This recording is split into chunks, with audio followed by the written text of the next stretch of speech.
오늘 말씀 제목은 예수님의 제자는 어떤 사람인가입니다. 바로 앞 말씀에서 주님은 바리새인들의 반대에 부딪혔습니다. 지금까지 주님은 네 번 바리새인들과 충돌하셨습니다. 첫째는 주님이 중풍병자를 고쳤을 때, 둘째는 주님이 세리 죄인들과 함께 식사하셨을 때, 셋째는 안식일에 제자들이 이삭을 잘라 비비어 먹었을 때, 네 번째는 안식일 회당에서 병자를 고치셨을 때입니다. 저들은 병자를 고치기만 해봐라 이렇게 보고 있는데 주님은 그 병자를 회당 중앙에 서게 하셨습니다. 그리고 그들에게 질문하셨습니다. 내가 너에게 묻노니 안식일에 선을 행하는 것과 악을 행하는 것, 그리고 생명을 구하는 것과 죽이는 것, 어느 것이 옳으냐? 어느 게 옳습니까? 당연히 선을 행하고 생명을 구하는 것이 옳습니다. 그런데 이 사람들은 대답을 못하는 겁니다. 그리고 주님은 모든 사람들이 보는 앞에서 이 사람을 고치셨습니다.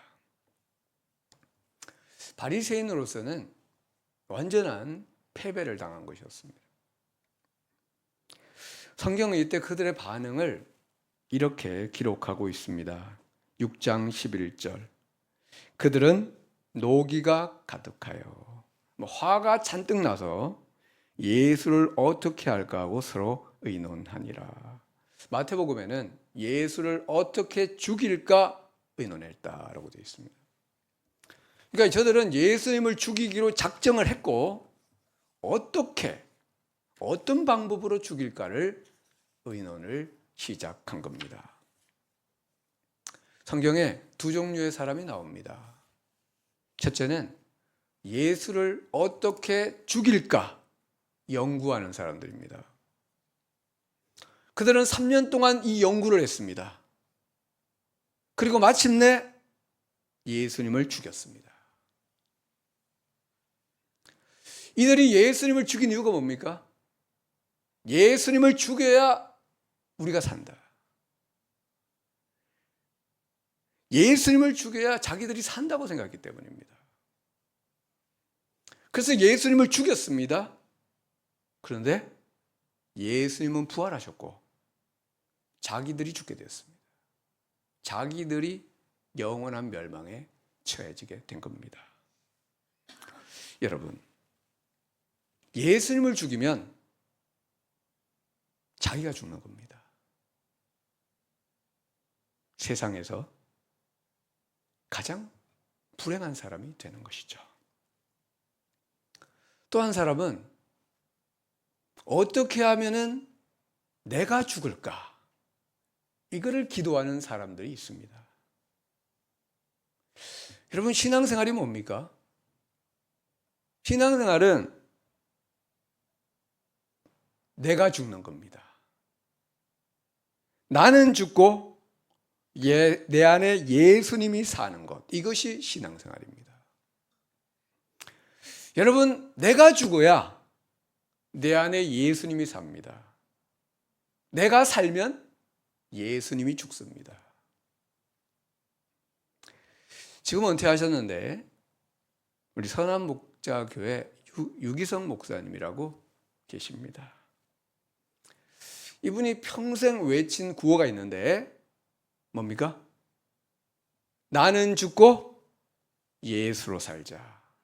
이거를 평생 외쳤고 지금도 외치고 있습니다. 제 둘째 누나가 분당 한신교회를 다니고 있습니다.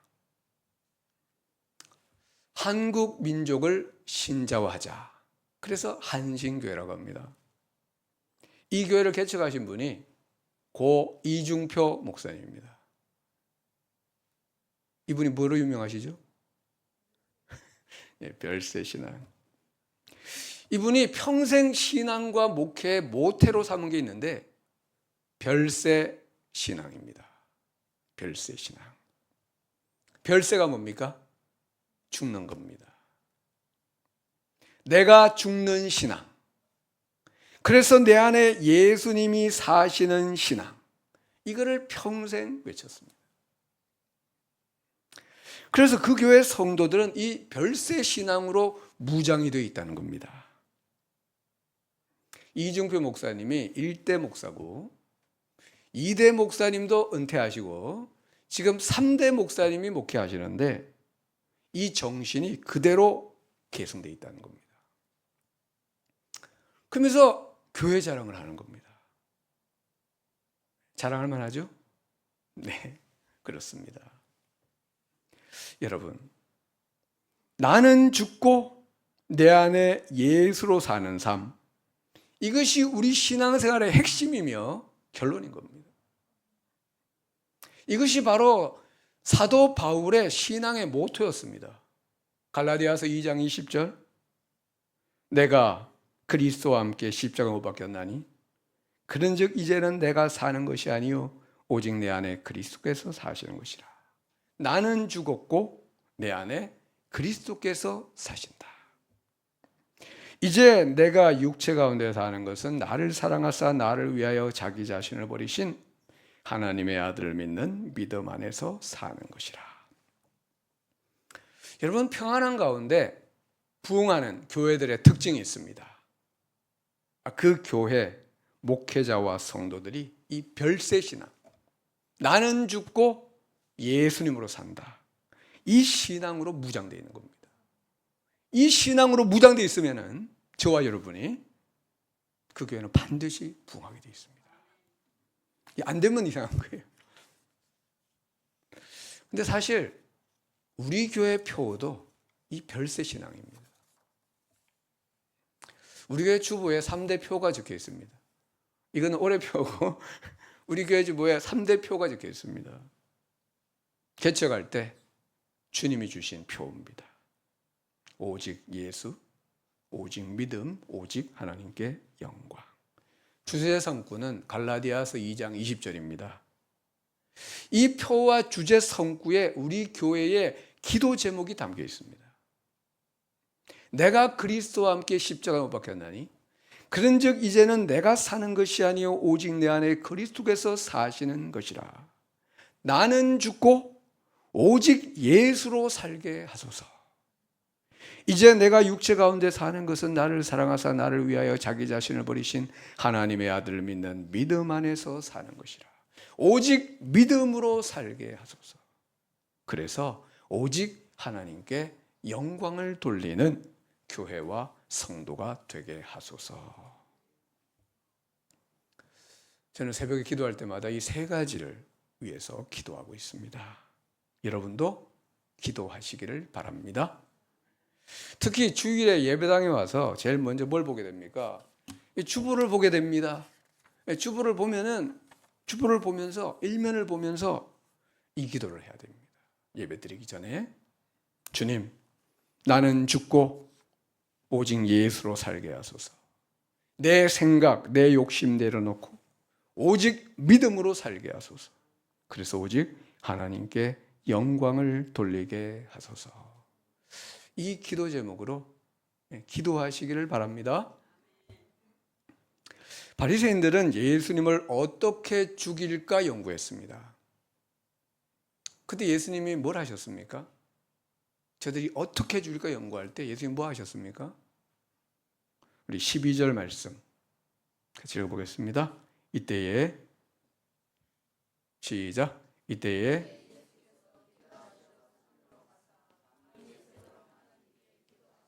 아멘. 주님은 그때 산으로 한적한 곳으로 가셔서 밤이 새도록 철야하시며 기도하셨습니다. 하나님께 기도했습니다. 여러분, 우리가 인생의 문제를 만날 때 우리는 어디로 가야 되겠습니까? 하나님께로 가야 됩니다. 하나님께 가셔서 기도해야 됩니다. 왜냐하면 인생의 승패는 기도의 자리에서 결판이 나기 때문입니다. 인생의 승패는 기도의 자리에서 결판이 난다. 출애굽기 17장에 보면 아말렉이 이스라엘을 공격했습니다. 그때 여호수아의 군대는 전쟁터로 나가고 모세와 아론과 훌은 기도하러 산으로 올라갔습니다. 근데 모세가 손을 들어 기도를 하면 이스라엘이 이기고 손을 내려 기도를 쉬면은 아말렉이 이기는 겁니다. 여러분, 전쟁의 승패가 어디에서 결정났습니까? 기도의 자리에서 결정이 났습니다. 그래서 아론과 훌이 모세의 손을 붙들어 주면서 함께 기도했고, 그래서 그 전쟁에 승리하게 되었습니다. 여러분, 우리는 어떤 성도가 되어야 할까요? 기도하는 성도가 되어야 됩니다. 기도하는 성도가 되면은 아무 문제가 없습니다. 또 우리는 어떤 부모가 되어야 될까요? 기도하는 부모가 되어야 됩니다. 기도하는 엄마들, MIP에서 자주 하는 말이 있다고 합니다. 무슨 말이냐? 내 자녀를 기도로 간섭하자. 예. 말로 간섭하면은 말 듣습니까? 절대로 안 들어요. 말로 간섭하면 안 들어요. 기도로 간섭하면 자기도 모르게 변화가 됩니다. 하나님이 일하시기 때문에. 그러면 우리 교회는 어떤 교회가 되어야 될까요? 기도하는 교회가 되어야 됩니다. 한국대학생선교회 CCC에서 자주 외치는 구호가 있습니다. 구호가 뭐냐면은 기도보다 성령보다 앞서지 말자.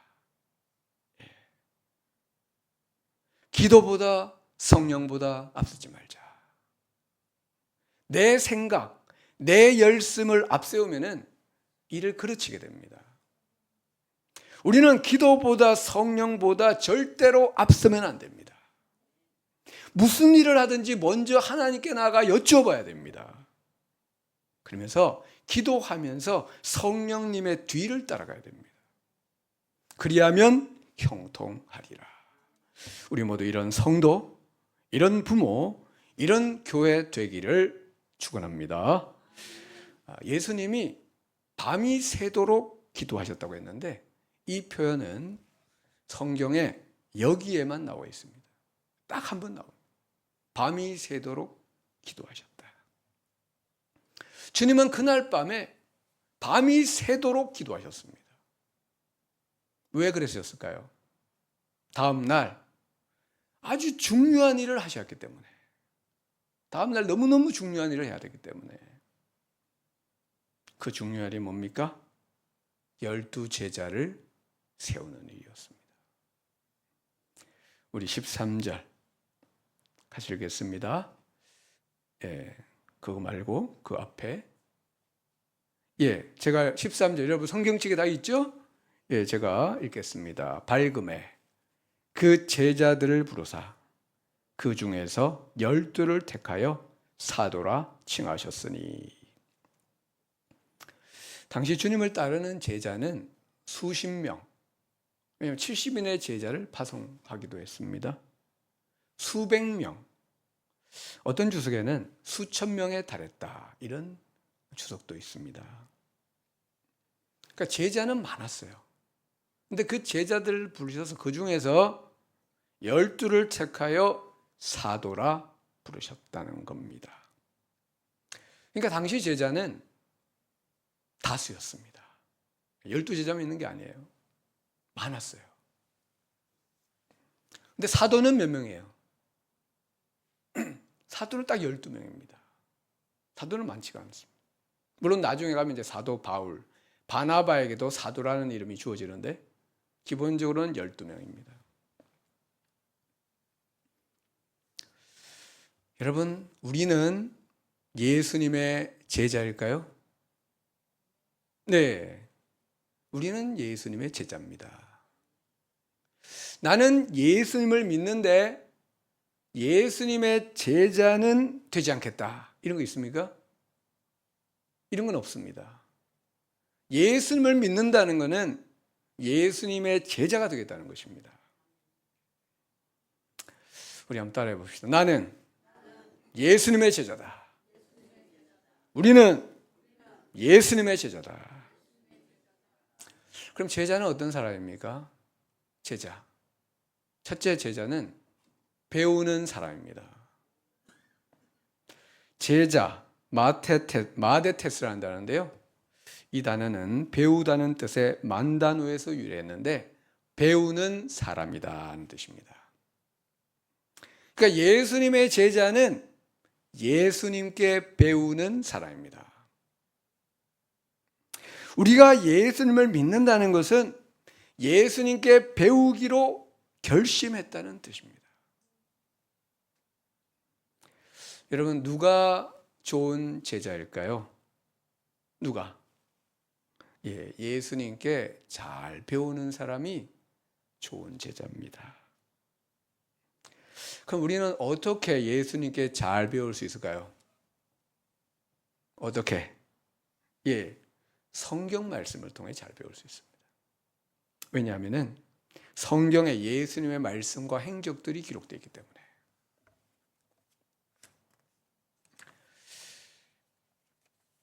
우리 여호수아 1장 8절 말씀을 보면요. 이 율법책을 내 입에서 떠나지 말게 하며 성경을 열심히 읽음으로 배우라는 겁니다. 주야로 그것을 묵상하여 말씀을 묵상하고 공부함으로 배우라는 겁니다. 그 안에 기록된 대로 다 지켜행하라. 말씀을 순종함으로 배우라. 그리하면 내 길이 평탄하게 될 것이며 네가 형통하리라. 제가 영주에 와서 3년째를 보내고 있습니다. 제 마음에 한 가지 소원이 있었는데 그게 뭐냐면은 이 지역에 있는 목회자 공부 모임에 참여하면 좋겠다, 이런 거였습니다. 근데 하나님께서 아주 창의적인 방법으로 길을 열어주셨습니다. 제가 3주 전에 설교에서 매일 회개 기도문을 소개하면서 매일 회개 기도합시다, 이런 설교를 했었습니다. 근데 이제 우리 교회 이정아 권사님께서 그 회개 기도문을 만드신 소백산 기도원 원장님의 남동생 김영준 목사님을 잘 알고 계시는 겁니다. 이분은 은퇴하신 신학교 교수님인데 이 소백산 기도원에서 이제 권사님이 그 목사님 만나가지고, 왜냐하면 이제 그 누나가 거기서 원장을 하기 때문에 자주 오는 거죠. 그래가지고 이제 제 이야기를 한 것 같아요. 그래서 이제 그 목사님이 저한테 전화를 주셨습니다. 한 달에 한 번 월요일에 안동 모 교회에서 목회자 원어 성경 공부 모임이 있으니 꼭 오시라. 그래가지고 제가 이제 그 모임에 참여하게 됐습니다.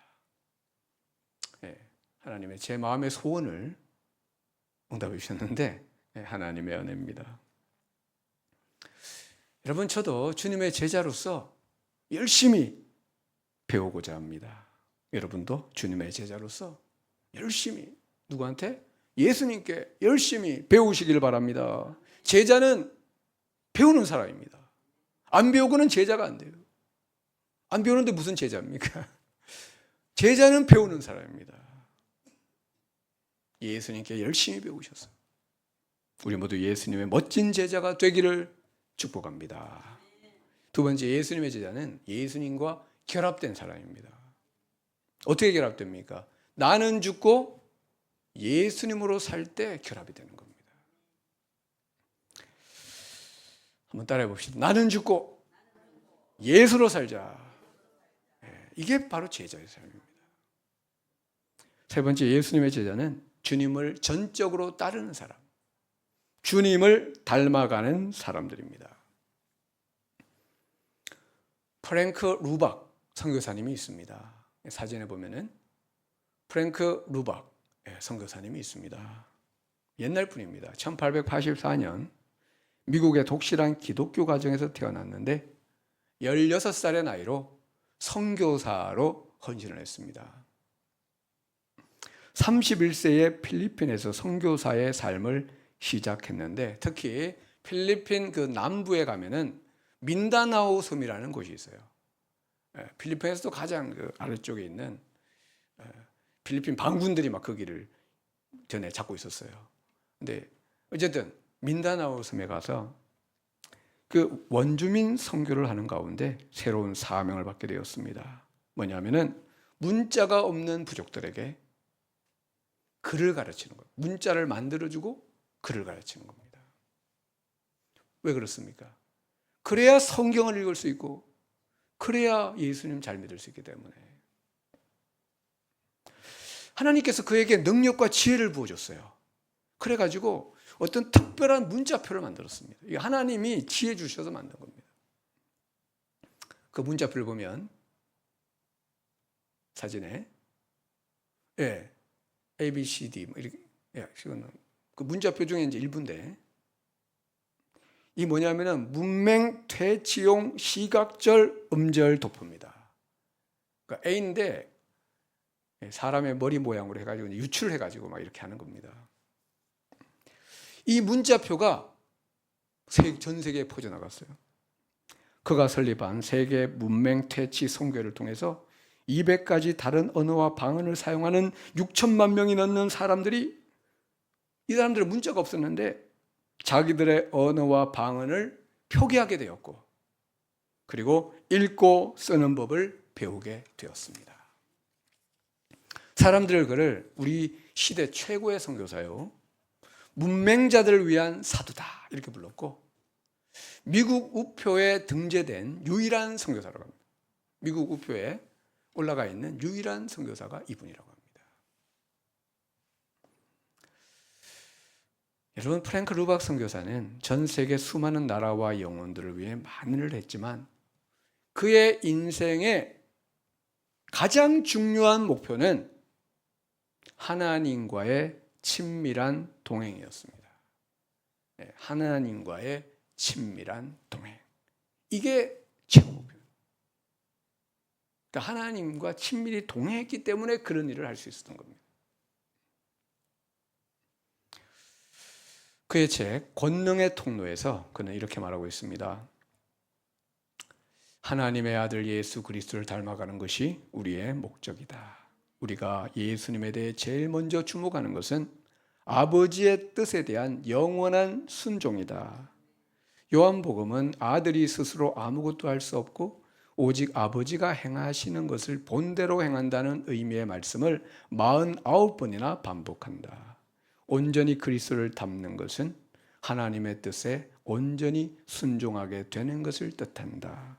우리는 십자가 앞에서도 흔들리지 않는 불굴의 충성을 배워야 한다. 이것이 그리스도를 닮은 자의 첫 번째 특징이다. 첫 번째 특징이 뭐라는 겁니까? 불굴의 순종과 충성의 불굴한 충성, 순종, 충성. 이게 예수님 닮은 자의 특징이라는 겁니다.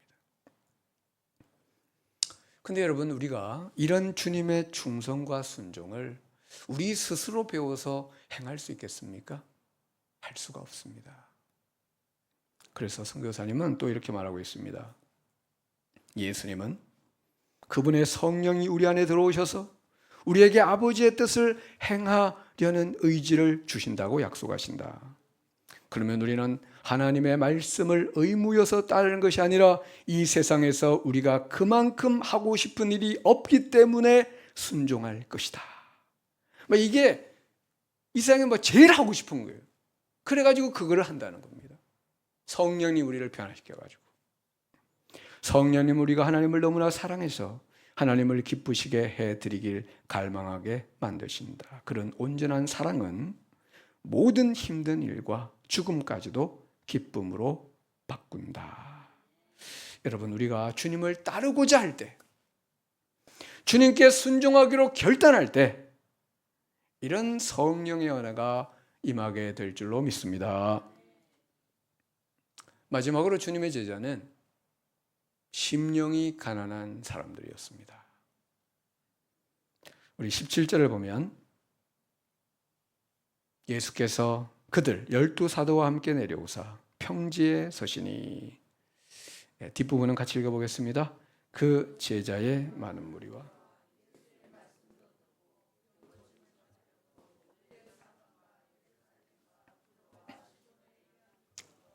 많은 백성도 있더라. 아멘. 당시 예수님은 갈릴리 호수 북쪽 가버나움 근처 언덕에 계셨던 걸로 보입니다. 그래서 갈릴리 사람들은 기본적으로 모였고 저 멀리 유대 사방과 예루살렘은 남쪽으로 175km 떨어져 있습니다. 거기서도 올라왔습니다. 북쪽으로는 75km 떨어진 두로와 110km 떨어진 시돈의 해안으로부터도 많은 백성이 찾아왔습니다. 막 그래서 3일, 4일, 일주일, 열흘 걸려야지 되는 거리입니다. 여러분, 그들이 예수님을 찾아온 이유가 뭐라고 되어 있습니까? 뭐라고 되어 있습니까? 예수님의 말씀도 듣고 예수님 말씀을 듣기 위해서. 둘째는 병 고침을 받기 위해서. 이 사람들의 특징이 뭡니까? 심령이 가난하다는 거예요. 심령이 가난하다. 말씀에 줄이고 목말라 있다는 겁니다. 주님 말씀 없이는 살 수 없고 주님 은혜 없이는 살 수 없습니다. 이런 마음으로 모여들었습니다. 19절을 같이 읽어봅시다. 온 무리가 예수를 만지려고 힘쓰니 이는 능력이 예수께로부터 나와서 모든 사람을 낫게 함이로라. 온 무리가 어떻게 하든지 예수님을 막 만지려고 했어요. 어떻게 하든지 만지려고 했어요. 막 그렇게 심령이 가난했다는 것입니다. 그러자 능력이 예수님으로부터 나와서 모든 사람을 낫게 하는 것이었습니다. 여러분, 그들이 어떻게 낫게 되었습니까? 그들의 심령이 가난했기 때문에, 그들의 심령이 은혜에 줄이고 목말랐기 때문에, 그러니까 주님의 은혜가 그들에게 막 빨려 들어가는 것이었습니다. 여러분, 지난주에 우리는 바리새인들의 모습을 보았습니다. 그들의 심령은 어땠습니까? 심령이 부유했습니다. 심령이 부유했습니다. 예수님 없이도 잘 살 수 있다. 아니, 예수님이 없어져야 우리가 잘 살 수 있다. 이렇게 생각했습니다. 그래서 예수님을 어떻게 죽일까를 연구했던 것입니다. 그들의 심령은 또 배가 불러 있었습니다. 막 배가 불러요. 묵은 포도주로, 자기들을 만든 전통과 규율로 배가 불러 있었습니다. 그러니까 주님 말씀이 들리지가 않는 겁니다. 그들은 예수님을 눈앞에 두고도, 예수님을 눈앞에 두고도 믿지 못하는 어리석은 자가 되었습니다. 우리나라가 축구가 32강에 못 들었다고 합니다. 조금 전에 32강을 눈앞에 두고도 떨어졌습니다. 좀 더 열심히 할 걸. 후회하면 뭐 하겠습니까? 떨어졌는데. 여러분, 우리는 예수님이 눈앞에 딱 나타나면은 사람들이 다 믿을 거라고 생각합니다. 근데 그렇지가 않습니다. 예수님이 눈앞에 계셔도 안 믿습니다. 안 믿어요. 도리어 예수님을 미워하고 박해하고 죽이려고 달려드는 겁니다. 이게 예수님이 나타났을 때 사람들이 하는, 이 시대에 예수님이 나타나도 사람들이 똑같이 할 겁니다. 중요한 것은 예수님이 우리 눈앞에 나타나는 게 중요한 게 아닙니다.